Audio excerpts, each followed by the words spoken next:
નમસ્કાર. News of Gandhinagar daily headlines today. આસામમાં પૂરથી 5 લાખ લોકો અસરગ્રસ્ત. 11ના મોત. મધ્યપ્રદેશના 38 જિલ્લામાં વરસાદ.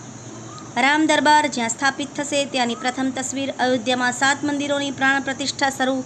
101 પૂજારી 1975 મંત્રોચ્ચાર કરશે. રાહુલ ગાંધી ભોપાલની મુલાકાતે. ધારાસભ્યએ કહ્યું, એમપીમાં એવો કોઈ નેતા નથી જેના ભરોસે ચૂંટણી જીતી શકીએ. કોલવડા ડમ્પિંગ સાઇટની કાયાપલટ. હરિયાણા વનમાં રૂપાંતરિત. 5 હેક્ટર વિસ્તારમાં 50,000 વૃક્ષોનું વાવેતર. દુર્ગંધમાંથી મુક્તિ. તંત્રીલેખ. હજુ સસ્તી થશે હોમ ઓટો લોન.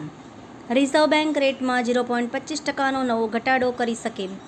બેન્કરો સંસ્થાઓનો બહુમત.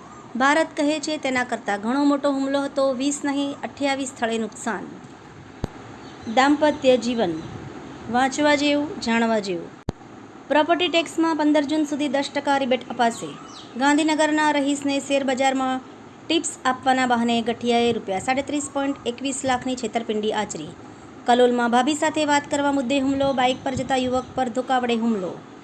માણસામાં આનંદ મેળામાં દુર્ઘટનાનો મામલો. ગેરકાયદે શરૂ થયેલા મેળામાં મોતને ભેટેલી બાળકી. સ્વજનોએ મૌન રેલી કાઢી. કસૂરવાર સામે કડક પગલાં લેવાની માંગ. એનઓજી સાહિત્ય સરિતા ગ્રુપ. વિષય અભરખો. એના ઉપર સર્જકોની ખૂબ જ સુંદર વિવિધ સ્વરચિત રચનાઓ. આપણે એ યાદ કરીએ કે અસલી તાકાત સ્વાસ્થ્ય પસંદ કરવામાં છે કે નહીં કે લત કે વ્યસનમાં. ખોટા અને બિનકાયદેસર ઇન્વેસ્ટિગેશન રિપોર્ટના આધારે ક્લેમ નકારતી એચડીએફસી અર્ગો હેલ્થ ઇન્સ્યોરન્સ કંપનીને દંડ ફટકારતી ગ્રાહક સુરક્ષા કોર્ટ. ગાંધીનગર ખાતે એન્ટી માઇક્રોબાયલ રેઝિસ્ટન્સ એએમઆર વિષય અંગે રાજ્યકક્ષાનો વર્કશોપ યોજાયો. ભાવનગર શહેર અને ગ્રામ્યમાં 18થી 20મી જૂન સુધી કન્યા કેળવણી મહોત્સવ અને શાળા પ્રવેશોત્સવનો કાર્યક્રમ યોજાશે. ગુજરાત XMLA કાઉન્સિલ અને વિવેકાનંદ યુવા સંઘના સંયુક્ત ઉપક્રમે પૂર્વ ધારાસભ્યશ્રીઓ અને સામાજિક આગેવાનો દ્વારા જય સંચય જન ભાગીદારી પહેલ.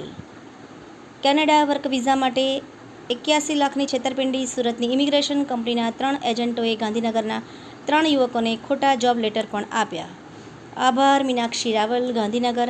ન્યૂઝ ઓફ ગાંધીનગર દૈનિક જન ફરિયાદ ન્યૂઝ.